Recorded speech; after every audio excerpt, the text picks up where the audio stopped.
Hello again, everyone, Go players. So this is just a little review that I didn't get to do for the last game of the Tygem Conquest because my opponent at the end just kind of let the time run, and I didn't really want to make you sit through that. So eventually they didn't play anything and they just resigned, but after like another 5 minutes. So here is the review. So first of all, not only is it unusual and not really recommended to play in the middle of black's side on your third move, but especially here because I was able to just take this corner, which is Sente because there isn't much space for white on this side, so white needs to get the space over here. And then now black has two corners. So it's not that big of an advantage for black just yet, but it is good for black. So when white played here, I responded because white's coming in on both sides, and if I just take a corner somehow, at some point now or soon, white could play here and live in the corner. And it might not be good for white. For example, let's say I go like this. White needs to play all these exchanges.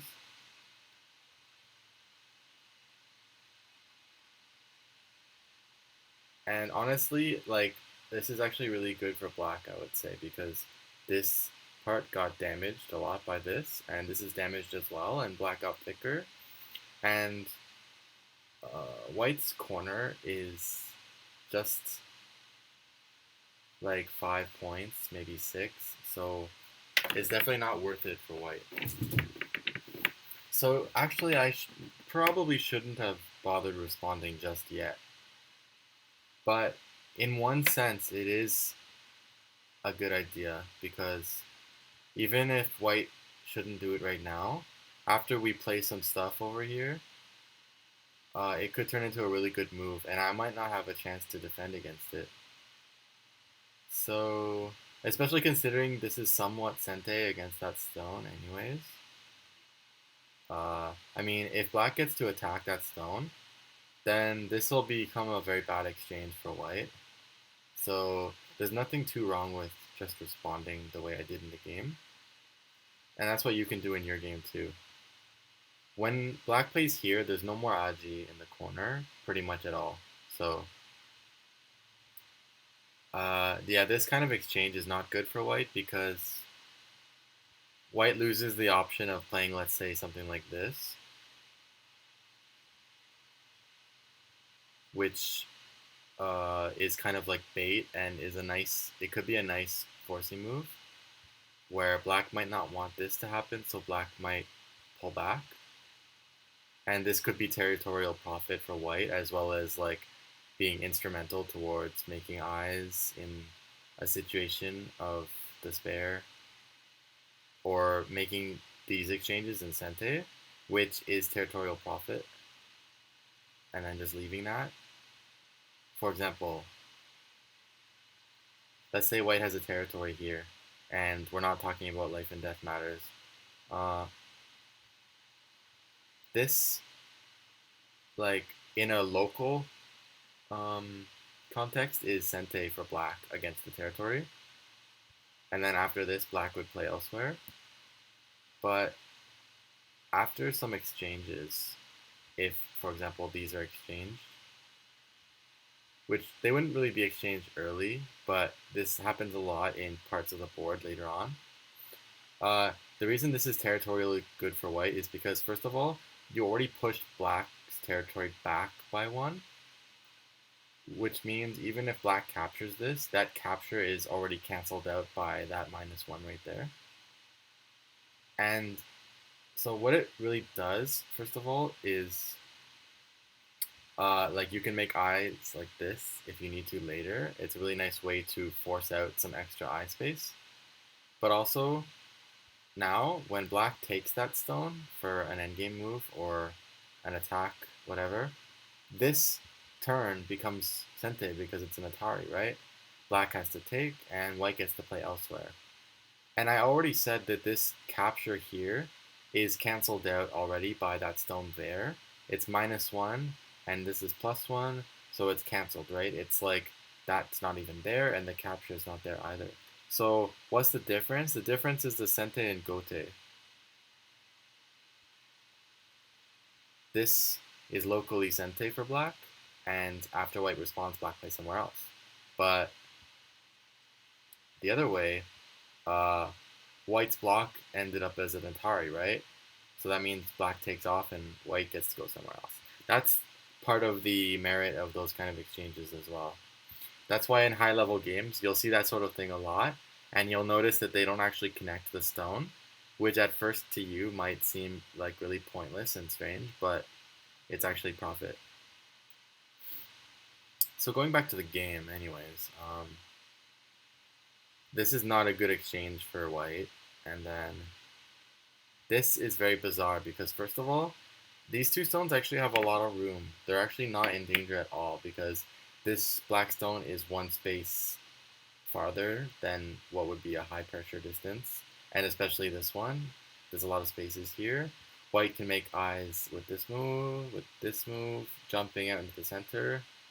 Often, even when black's here and black's here, sometimes you still don't need to respond. So in this case especially. And this kind of move, yes, it makes some influence in the center, but it's a very ambiguous move in terms of its purposes, and it doesn't even connect with these stones or help them very much. And there's no potential to make any big center here. It's already very narrow. There's already a black stone here, etc. So this is honestly just like a bad move. It's hard to call it a bad move, but because moves that are in the center, like sometimes I like to experiment with like uh, move 3 right in the center somewhere, or even moves 1, 2, and 3. Because if you use them right, they're actually really, really valuable. And sometimes your opponent tries too hard to make those strange moves into bad ones, and in doing so, makes their own moves worse. So, and you can get a moyo or like invade things really easily. So, you can't really downplay. You can't really like say that these center moves are really bad, but this is a bad move. Just saying. So I chose the far approach, which, uh, from a local standpoint, you can say it's slightly uh, territorially good for white because white gets the corner very easily and in sente and without being closed in or anything, and black just gets this. But what this does though is it controls the situation because there's very few responses here for white that are actually usually good. Uh, if white plays this, for example, it's really kind of slack sometimes. It's a little slow and a little slack. It's easy for black to make points in the corner or extend. It doesn't do a whole lot. And if white pincers, then black can think about going in the corner, for example. And if, let's say, it happens like this, white's corner got really small, and if black plays a jump, let's say here or here, now there's a bit of a miai because if white extends, then black can play this, most likely. And it's very painful for white, and this is already a good result for black, especially since black has a good move here left over to get territory while pressuring these white stones. And if white doesn't do that, then obviously black can attack white, and still it's good for black. Or you can go here, something. Anyway, so white can crosscut, uh, well, invite the crosscut here, but if, for example, they go according to Joseki, which is more or less the only thing you can do anyways, this you can see that black's getting a lot of points in the corner here, and white's getting less, so of course this is Joseki, but it's situational. For example, here's one variation. But black actually got the corner in Sente. So if, for example, black fears the effects of this thickness here, then black can just neutralize it with something like this, or one space farther, or maybe even a high play. But anyways, uh, yeah. So, and there aren't a whole lot of Joseki for this far approach that actually get played. More often than not, white just goes here. So this is black's way of forcing the results, basically what he wants. In exchange for a few extra points or otherwise easily letting white get the corner, black is making sure that he gets the development he wanted. So it's one way to play. Yeah, so back to the game. This is kind of overly aggressive, and honestly, it's too close, I think, because locally, there's a really good move here for black. It threatens to connect, too. So that means white has to respond, and this is like a nice extension. And then black can worry about things afterwards. In the real game, I chose to get stronger first. It might be a little bit, this might be a little lackluster for black because white can play over here now. There's probably a really nice way to settle here nicely. I mean, there's always this, but black can just respond here or threaten with this. And I mean, if white went here, I was planning to probably just go right in to make use of this strength and this stone. But white might have a way of getting a good result here. Maybe an attach or some exchanges over here.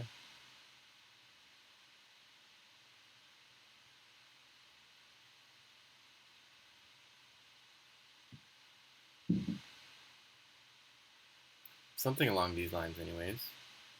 Just kind of playing lightly since it's really hard to make territory here. Basically, you play lightly here and it's fine because black's very strong here.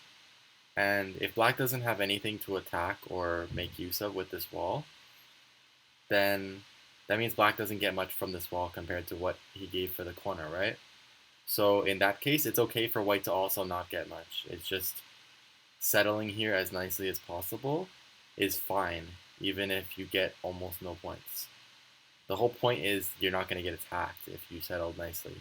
And if you're not attacked, then it's a good result in this case, because this is black's strong area. The only reason white looks so bad after is just because this stuff was so bad.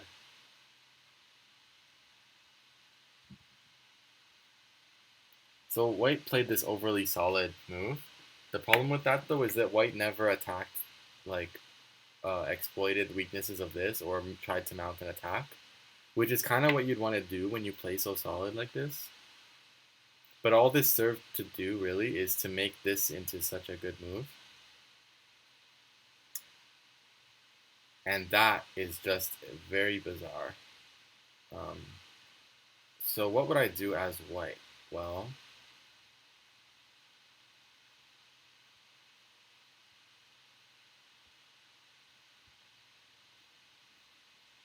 instead, probably jumping like this or even Tanuki, because this is very solid and it's kind of over concentrated in a way, but it's very flexible.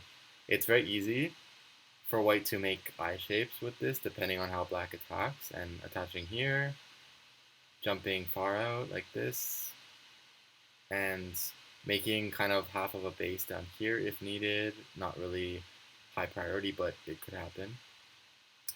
And eventually maybe attacking this. So it's actually pretty hard to attack this. I'm not sure I would even bother trying to at this stage. So white doesn't necessarily need to play anything here. But locally it would probably be like this, or maybe trying to stir up some agi here before you make a decision. So maybe like this. I mean, if black does this, then now you have a ko in the corner, at the very least. And that potential, like, is already so great for white, so black shouldn't play like this. But it means black would probably choose a response like this, but there's a lot of agi, so it's nice to force black into that exchange, because you can make use of the agi later, either by cross-cutting or by playing something like this. For example, let's say white has a stone here later. You could do this, and then if black does this, you can Atari here, and then go there and connect up to steal and increase territory a bit. Other things that can happen are, for example, of course, if black does this, then you Atari, and live in this corner, which is really bad for black. So black can't do that, right? That's why black would most likely play this. Or this one, but it's going to end up similar.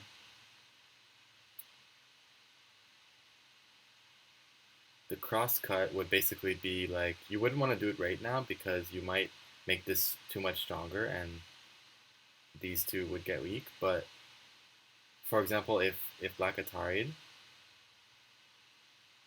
then you could live in the corner. Of course, you wouldn't want to make black look like this in the early stage of the game, but in the late stages of the game, this could be a huge reduction by white. And there's a whole bunch of other sequences that would also lead to it.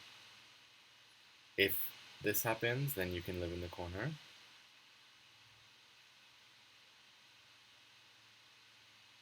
And by the way,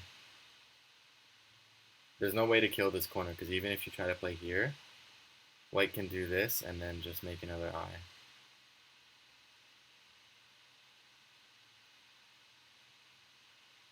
So the only way for white to kill this corner is like by descending, let's say like this. And then the bright side for white is that black played these really low inside responses, which means like it's pretty much okay now, even if white doesn't get much from this. The other good thing for white is white can just make some forcing moves on the outside.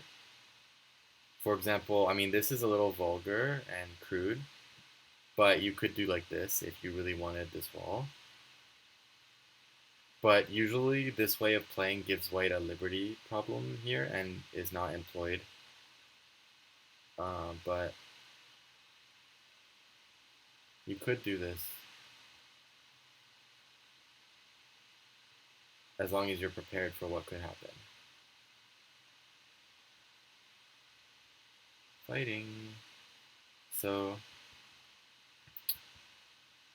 anyway, that's how you can stir up Aji and this long Shimari.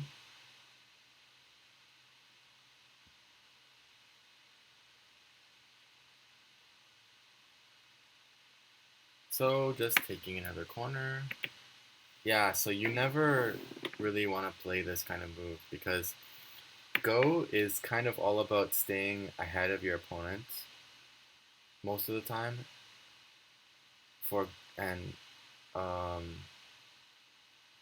It's kind of like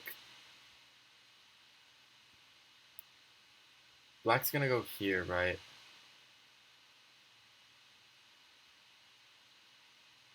But let's just go back for a second.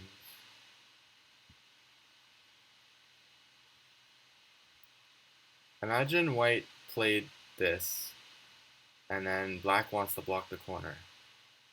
Now this stone is in a much better place than it would be if it's here, right? And then you imagine white just goes here and black maybe goes here. compare that now, because that's not too far-fetched anyways. Compare that now to what happened in the game. And also imagine if I played a little more ferociously. Let's say with this. Black is not only getting all the territory, but white's actually under attack too. So black is going to get not only even more territory, but also territory over here. This is just terrible for white. So I don't even know how white should continue here. I'm trying to like find a way to undo this madness. So yeah, that was a vital point of sorts, but white should have played this for a little more eye space. Now, even if I try to attack the whole thing with something like this, it's actually really narrow and it's leaking here anyways. So white doesn't need to feel too bad about that. In fact, white could just like push here or even more likely Hane here. Black needs to respond somehow. And then white's already pretty much alive. White could consider this kind of thing to get more alive, which is kind of like, it's one of my favorite kinds of attachments actually. I'm not sure if it's the best in this case, but basically if white really felt insecure, there's no real good way to make more eye space around here. Coming out here doesn't really affect black at all. Here is kind of inefficient because this push might still be Sente, and it's kind of slow. And this move is super slow and not Sente. So you can attach here, and if black takes the bait, then you cut. And then you get this Atari, and then you get this Atari. So you get a lot of forcing moves for a very small deposit. Just, a couple points. So that's one technique you could try to remember. You just have to be really careful that black's not able to do this, which sometimes is possible. Sometimes it is a very good move. You don't really want it to end up like this because, I mean, you could if you really want this strong shape on the outside and you think it's nice result, but like territorially, and there's a cut here left over, so usually it sucks for white, but sometimes it is possible and it is good to let black do that. You should always imagine though that black might think of that.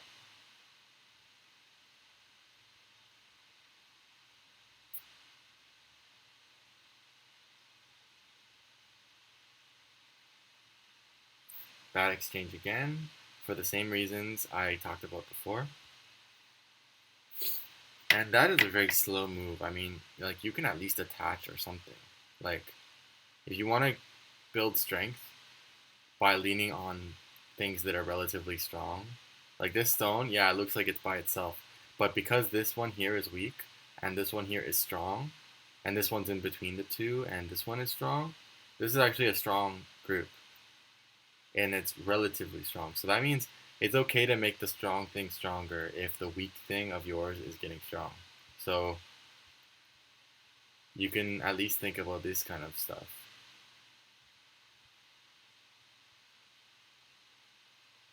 Helps you build some shape and give you more forcing moves later against this shape. Otherwise, you just gotta run away. Or try to get away with playing this instead for some safety, which is very big in terms of points. Yep. Back to the original game. This was a misclick, but it turned out okay. And this move by white, all this really did was make this move look amazing. Because now I have this sweet move right here. And normally, of course, I would connect, and these are just great exchanges for black, kind of. But because black's ahead of white too, right? So, but I didn't need to because I could just suddenly switch to this first. White's in big trouble there. I wasn't, as you can see, I wasn't too aggressive on white because I don't actually care if white dies or what. I'm just trying to find some kind of profit from all these weak groups floating around everywhere. As you can see, I'm making territory here. So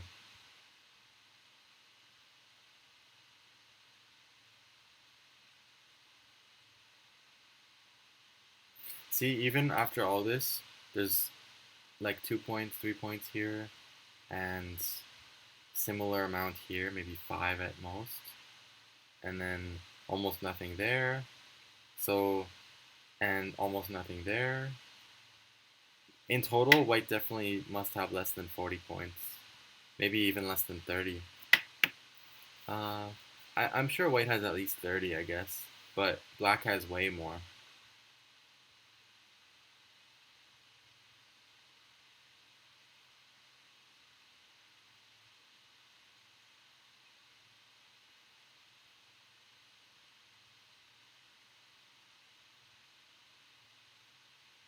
Yeah, white probably could have gotten away with playing that move because it's double Sente, and I wouldn't really like want to risk it letting white um, destroy this territory. It's my base too, so white easily could have gotten away with this. And then maybe white doesn't even need a move. White could just play somewhere else now. That's what I would do. This is big. This is huge. This stuff here, maybe in Sente.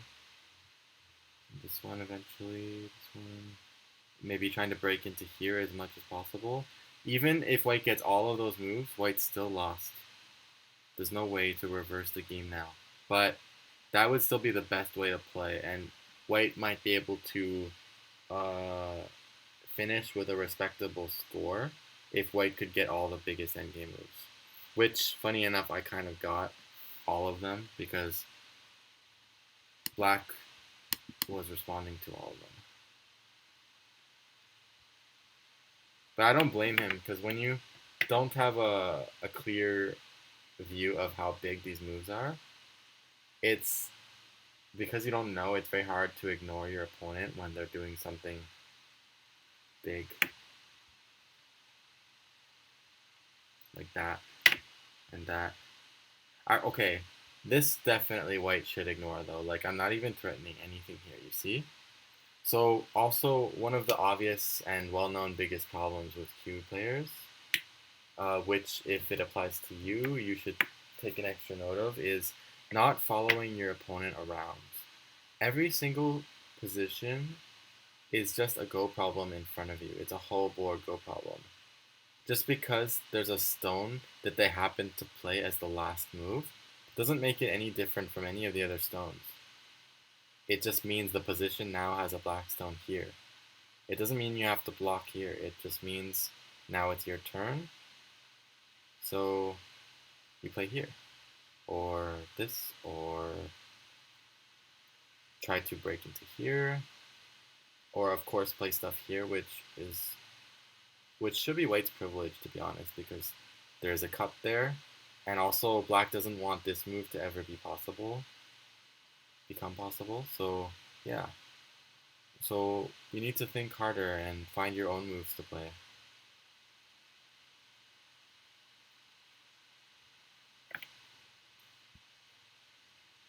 Like this, like those white moves were fine. They pushed black back, right? So they reduced black a little bit. But it doesn't mean you have to play here now. That's actually not big enough yet. After this, you should keep switching around constantly. That's how the end game works. Uh, things of all different values sit all over the board, and the big stuff is not always necessarily next to each other. And also, most of the time, once a move, one or more moves occur in one place, most likely, usually that place has gone down in value already, and it's time to switch to another place.